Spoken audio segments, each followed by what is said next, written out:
हर हर महादेव, जय भोलेनाथ। नमस्कार, मैं साधना पांडे मार्गदर्शन पे आपका स्वागत करती हूँ।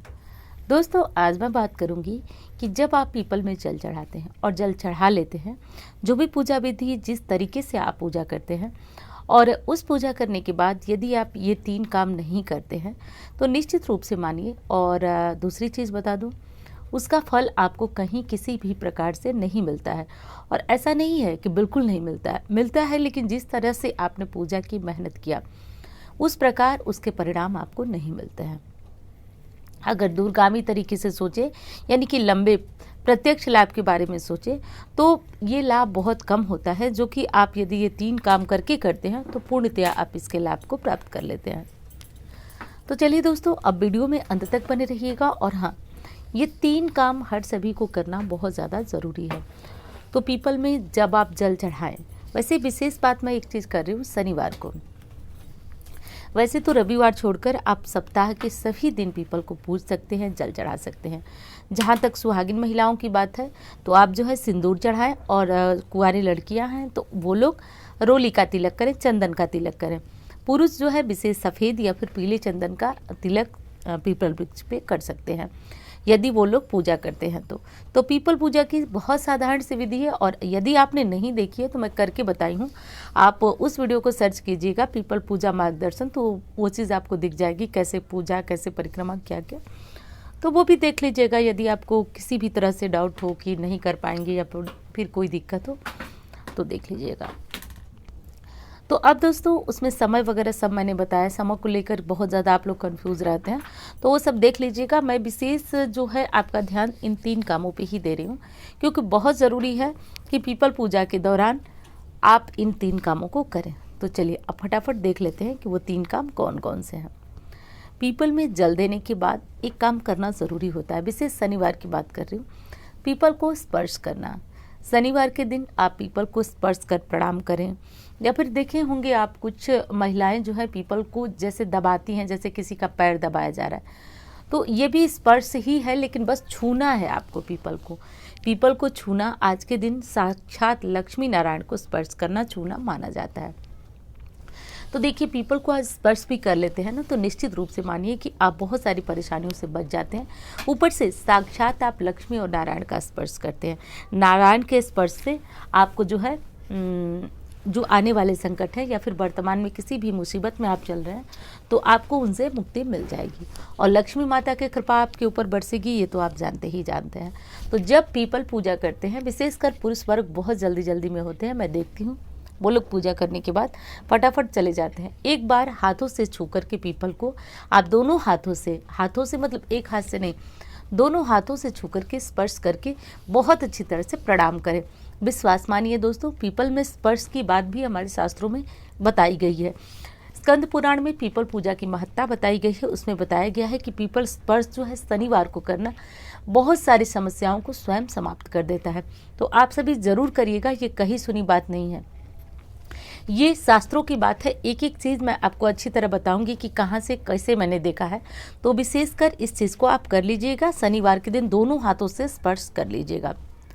अगली चीज़ है दोस्तों कि जब आप पीपल पूजा करते हैं तो इन चीज़ों के बारे में बहुत सारे आपके प्रश्न भी हैं, आप लोग पूछते भी हैं कि दीदी क्या करें, कैसे करें, तो इस बारे में आपके प्रश्न है। और हाँ, एक चीज़ और करिएगा, वीडियो को थोड़ा सा ध्यान से सुनिएगा, समझ में ना आए तो आगे पीछे करके आप सुन लीजिएगा, क्योंकि बहुत सारे ऐसे क्वेश्चन आते हैं कि दीदी ये कैसे होगा, जबकि वो मैं वीडियो में बता ही रहती हूँ।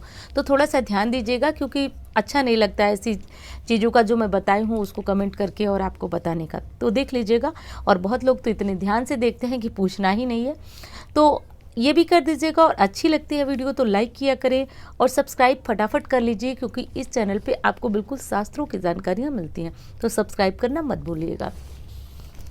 दूसरा जो है महत्वपूर्ण काम है, जो कि आपको पीपल पूजा के बाद कर ही लेना चाहिए, वो है परिक्रमा। दोस्तों, वनस्पति शास्त्र में ये स्पष्ट रूप से लिखा है कि जितने भी दैवीय वृक्ष है, देव वृक्ष कौन से है, जैसे कि केला, जैसे कि पीपल, जैसे कि आंवला, और नीम को भी ले लीजिए, तो वो भी माना जाता है कि माता जी यानी कि माता दुर्गा देवी का वो उस पर बसेरा रहता है। तो ये सारे दैवीय वृक्ष हैं। तो पूजा कर लेना मात्र इनका पूरा नहीं है, पूजा के बाद जब तक हम इनकी परिक्रमा नहीं करते हैं तब तक पूर्ण नहीं माना जाता है।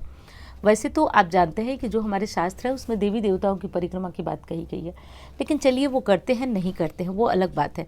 लेकिन वनस्पति शास्त्र में बताया गया है कि पूजा के बाद आपको परिक्रमा, जो वृक्ष होते हैं, वनस्पति होते हैं जिनसे आपको लाभ मिलता है, उनकी परिक्रमा बहुत ज़्यादा ज़रूरी है। तो पूजा करने के बाद 7 परिक्रमा पीपल की ज़रूर करें। आप बहुत जल्दी में हैं तो एक स्थान पे खड़े होकर के और आप वहीं पे परिक्रमा कर लें, लेकिन 7 परिक्रमा कर लें, क्योंकि तुरंत लाभ आपका आधा हो जाता है, अधूरे फल की प्राप्ति होती है, ऐसा जो है वनस्पति शास्त्र में बताया गया है। तो ध्यान दीजिएगा इस बात को। तीसरा और अंतिम काम आपको कौन सा करना है, ये चीज़ तो मैं आपको गारंटी के साथ बता रही हूँ कि बहुत सारे लोग ये गलतियाँ करते होंगे, जो कि मैं जानती हूँ। इस चीज़ को आप देख लीजिएगा, बहुत ज़्यादा ध्यान दीजिएगा। और हाँ दोस्तों, इंस्टाग्राम फेसबुक पे मुझे फॉलो करना चाहते हैं तो कर लीजिएगा। और नंबर जो आप स्क्रीन पे देख रहे हैं इस समय, वो मेरा कॉन्टेक्ट नंबर है, जिस पर आप मुझसे कुंडली दिखाना चाहते हैं, किसी भी समस्या में है, कोई समाधान नहीं मिल रहा है, कौन सा ग्रह खराब है, क्या करना चाहिए, आगे कैसे आपको करना चाहिए, उन सब के लिए आप इस नंबर पे संपर्क कर सकते हैं। तो चलिए अब बात कर लेती हूँ तीसरे नियम की, कि तीसरे नियम में आपको क्या करना है। तो देखिए, तीसरे नियम में आपको जो सुबह पूजा करते हैं उसमें तो आप दीपक वगैरह जला ही लेते हैं, आपकी इच्छा नहीं है तो मत जलाइए। लेकिन शाम की जो पूजा होती है उसमें विशेष सरसों के तेल का दीपक ज़रूर जलाइए। एक दीपक आपको जब सुबह जल चढ़ाते हैं तो शाम को लगाना ज़रूरी है, नहीं तो आप करके देख लीजिए। मेरी बातों का यदि विश्वास नहीं है तो आप यदि सुबह जल चढ़ाते हैं और शाम को दीपक न लगाइए, तुरंत आपको फल मिलना बंद हो जाएगा। फल यदि मिल भी जाता है, बहुत भाग्यशाली हैं, तो बहुत कम मिलता है, नहीं प्राप्त कर पाते हैं। लेकिन पूर्णतया लाभ लेना है आपको तो दीपक ज़रूर जलाया करें पीपल में शाम को, विशेषकर सरसों के तेल का। और अच्छा परिणाम चाहते हैं, लक्ष्मी कृपा चाहती हैं तो लंबी बाती डाल लीजिएगा। लंबी बाती, सरसों का तेल और कच्चा दीपक, कच्चा मतलब कि मिट्टी का दीपक जलाइएगा। आटे का दीपक भी जला सकते हैं, वो भी बहुत अच्छा होता है। कुछ लोग जो है अपने हाथों से दीपक बनाते हैं मिट्टी का, तो वो भी जला सकते हैं, आपकी इच्छा के ऊपर निर्भर है। तो इस तरह से करके सब मिलाकर एक दीपक जला लीजिएगा दोस्तों।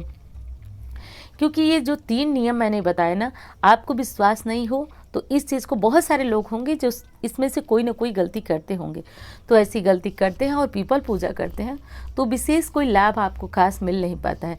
ये 3 काम करिए। और पीपल पूजा में किसी भी तरह की अगर आपको दिक्कत आ रही है तो चैनल पे सर्च कीजिए, देखिए एक एक चीज़ की वीडियो आपको मिल जाएगी।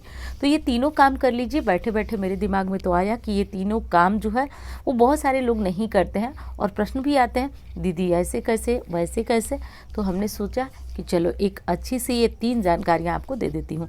अब अच्छी है बुरी है वो तो आप बताएंगे, आप बता दीजिएगा आपको कैसी लगी, काम की लगी, नहीं लगी, आप ये करते थे नहीं करते, उससे ना मुझे बहुत बड़ा एक अनुभव होता है, तो वो बता दीजिएगा दोस्तों।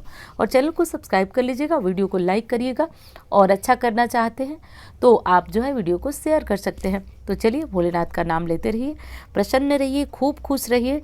इंस्टाग्राम फेसबुक पे मुझे फॉलो करना चाहते हैं तो आप देख ही रहे, लिंक भी डिस्क्रिप्शन में मैं डाल दूँगी, और नंबर आप कुंडली मुझसे दिखाना चाहते हैं तो नंबर आपको मिल जाएगा। चलिए धन्यवाद। हर हर महादेव।